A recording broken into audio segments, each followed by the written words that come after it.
Okay, hello English 436. Welcome to our presentation on turbulence. I'm Brad Henninger and I've got Jennifer McDougall. perfect, and we're going to talk about structure and instability in turbulence. Okay, so Turbulence was written by David Saloy, who was born in Montreal, grew up in London, and now lives in Budapest. So he's very experienced as far as living around the globe. So first of all, we're going to take an overall look at the structure of Turbulence. Turbulence is a collection of short stories that center around a series of flights around the globe. The individual stories are crafted in a manner that allows them to stand on their own, yet the collection as a whole is strategically integrated. The collection of stories are linked structurally and thematically to one another, creating a cohesive whole known as a short story cycle. Forrest Ingram defines this term as a book of short stories so linked to each other by their author that the reader's successive experience on various levels of the pattern of the whole significantly modifies his experience of each of its component parts. While each story is complete on its own, the grouping reveals new meanings. For instance, one story introduces a woman named Nalini who is married to an abusive husband.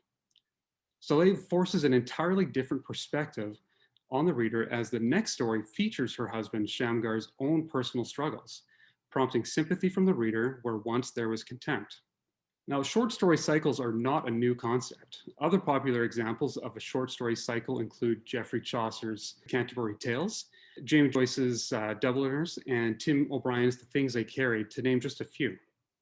Like Turbulence, the individual stories in each of these collections are more or less connected to one another, though these relationships differ in each book. For example, Canterbury Tales is connected by a central plot and a series of tales told by a group of central characters.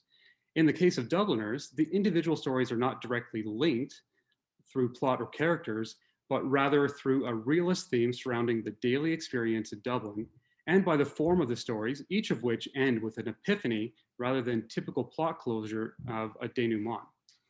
In addition to common themes and characters, Tim O'Brien's The Things They Carried links together stories of American soldiers during the Vietnam War via a meta-narrative woven throughout.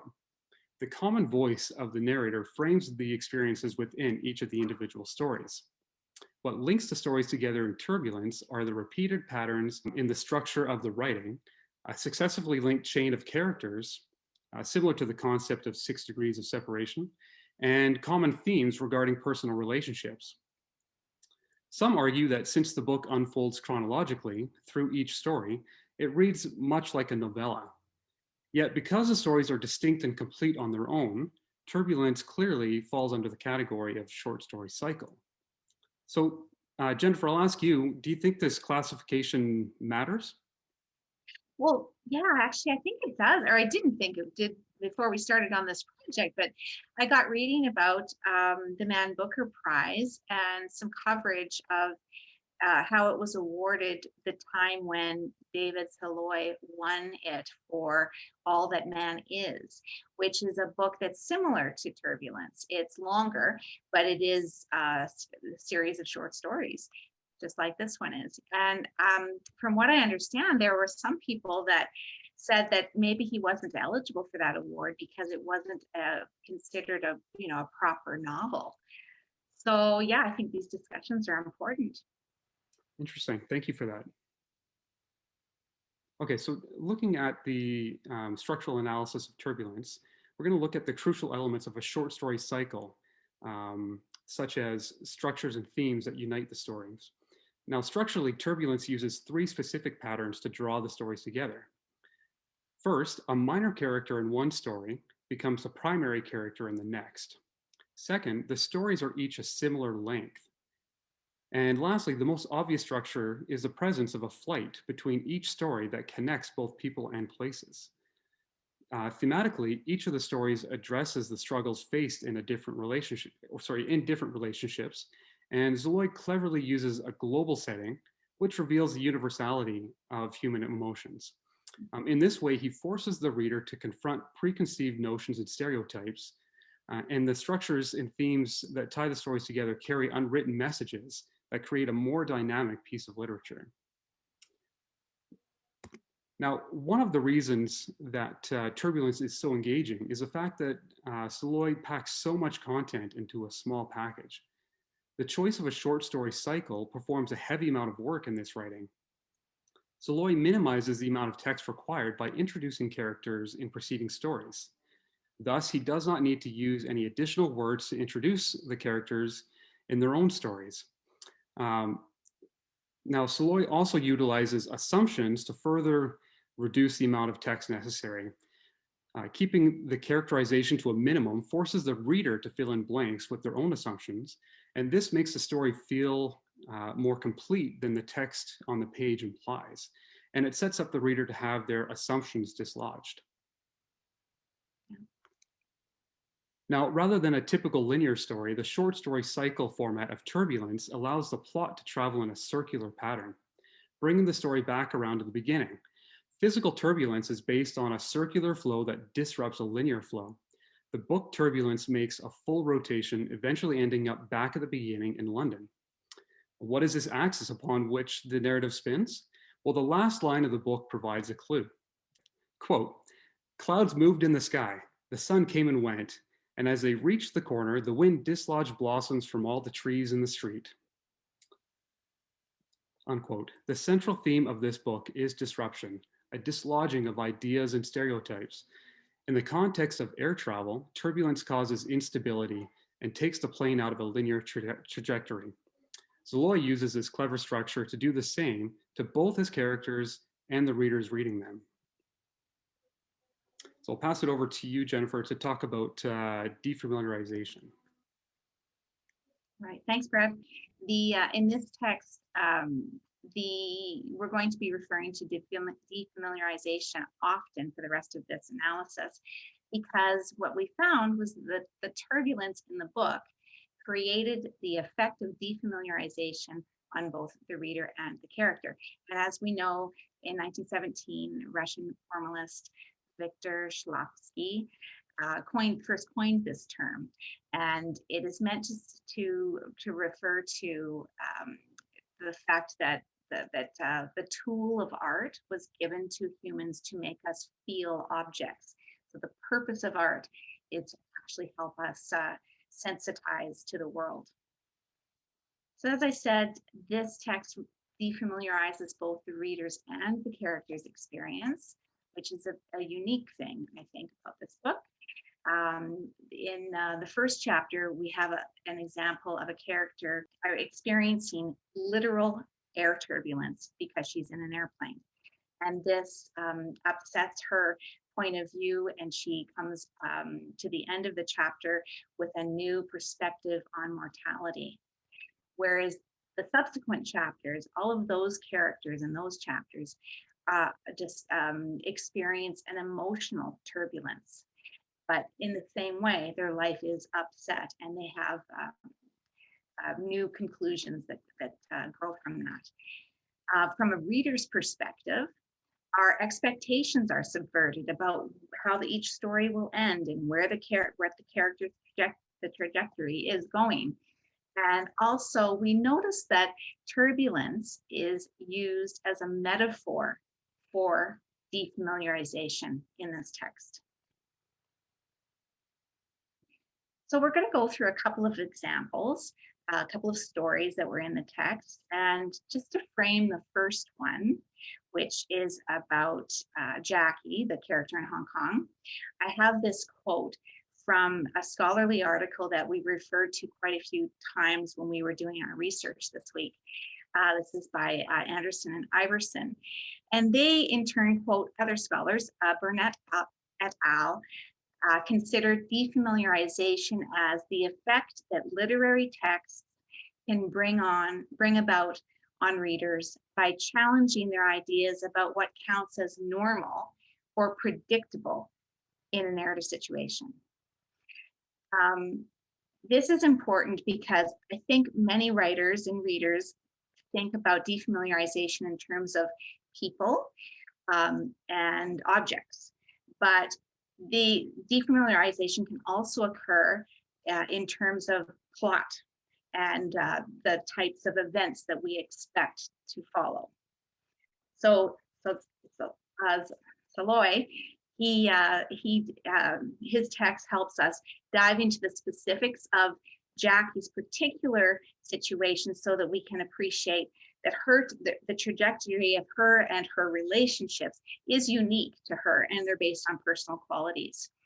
So Jackie's, as I said, she's the character in Hong Kong who finds herself, her life's taken an interesting turn because of the conflation of a health scare and the subsequent romantic invitation from her doctor.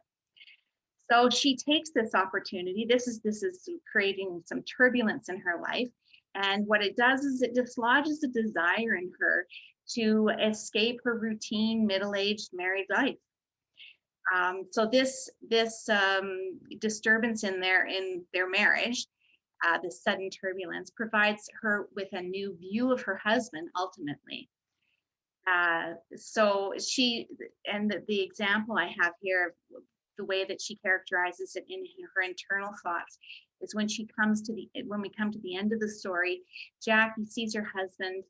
This is after she's gone away for the weekend to the island with the doctor, and after she spent a couple of weeks in Seattle with her daughter.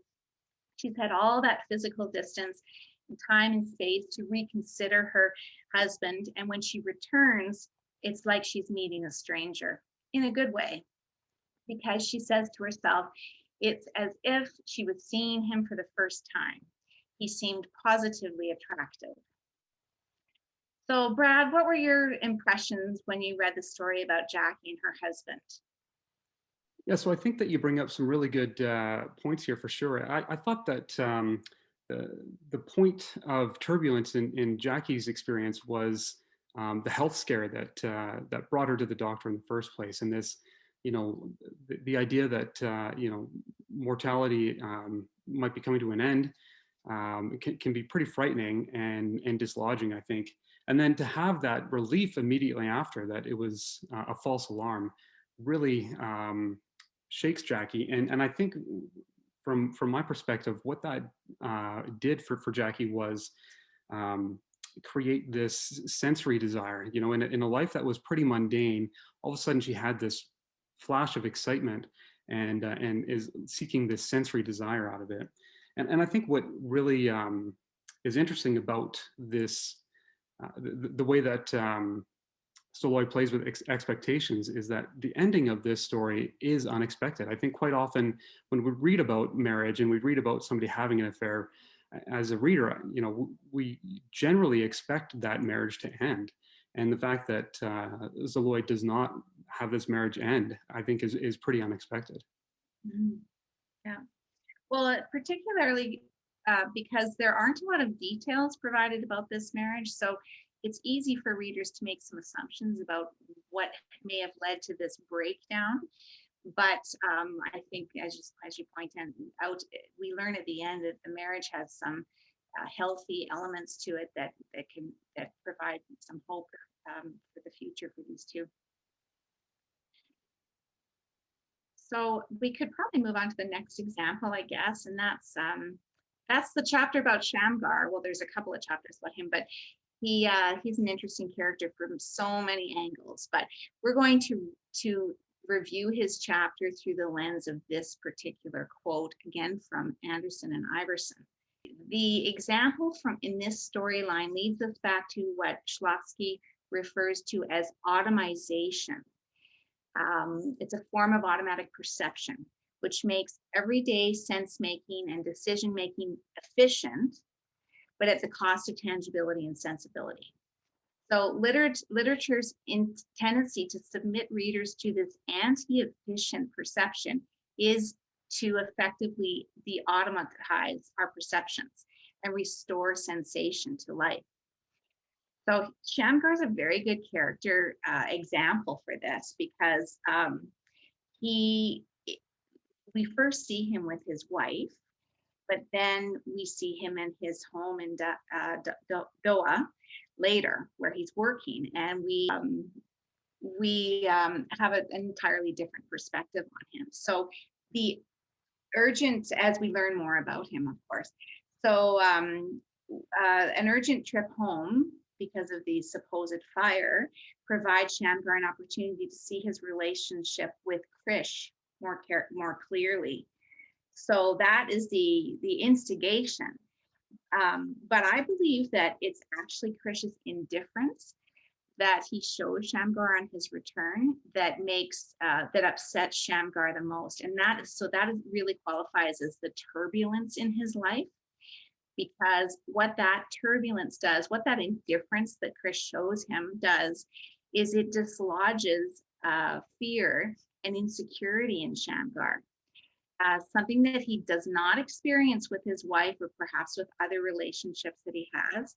But the relationship he has with Krish is not what he thought it was. Maybe a little unbalanced. There may be the power may be unbalanced there. So he experiences this turbulence as a stirring of a strange, painful anger, something he's unfamiliar with, that's not typically associated with this lover. And then we see at the end of the story that he is, because this fear has been dislodged in him, Shamgar is contemplating violence against Krish in the same way that he tends to restore balance to his relationships, as he did with his wife in the previous chapter. What do you think, Brad? Have I identified the turbulence accurately, or do you have a different point of view? I think you really have. Upon listening to you, have changed my opinion, actually. I initially thought that the turbulence in Shamgar's life happened when this fire happened at his home. But I mean, really, that isn't his home, as we learn further on in the story. He doesn't spend hardly any time there. And you know, as I thought about you know, the turbulence beginning with this indifference from Krish, I reflected and realized that, you know, there wasn't any thought really given to his wife at all as he's traveling back home. And so I think you're absolutely right that is where the turbulence begins. And so I think that's really interesting. Yeah, that was a good story. I'm sure lots of people have things to say about that, and we're looking forward to your comments on that. Yeah, so something I just want to point out. So we talked a lot about how the characters themselves are defamiliarized, and that's how they become in the series of stories. But and that the readers are also defamiliarized. But I want to just point out that I noticed that they're actually defamiliarized on two levels. First of all, as we get to know the characters better, and our proximity to the protagonist becomes slimmer, and our perspectives actually converge with the character as we get to know them, and as we you know, maybe empathize with them a bit more. But the other thing is going back to this idea that turbulence is presented as a metaphor in this text, is because the readers actually, as they watch the turbulence defamiliarize the characters, they're watching art, the process of art in action. This is why I love this text so much, because by the text concretizing, or at least making the turbulence more tangible for us, it's making, since it works as a metaphor, it makes defamiliarization more tangible for us. So we can really appreciate the value of that technique, but more importantly, the value of art overall. I wonder if that may have been the object of the story cycle in the first place. Yeah, Anderson and Iverson referred to this defamiliarization approach as a form of immersion for the reader as he dives into the very process of invention, into the process of making and unmaking perception staged by the work of art. Okay, so in conclusion, there's a quote from Jackie that I think sums up the experience of many of the characters in this story. She says, "I don't want to live a life which isn't true. Where we're just going through the motions." And many of the characters in this book are either seeking for or experiencing this disruption that makes a change in their life that has them reevaluate the direction that they're heading, which ties into the whole structure of this book that revolves around travel and moving in a direction. And so we hope that you guys enjoyed this presentation, and we look forward to hearing what you guys have to say about turbulence. So just for food for thought, we thought we'd give you guys some questions to consider.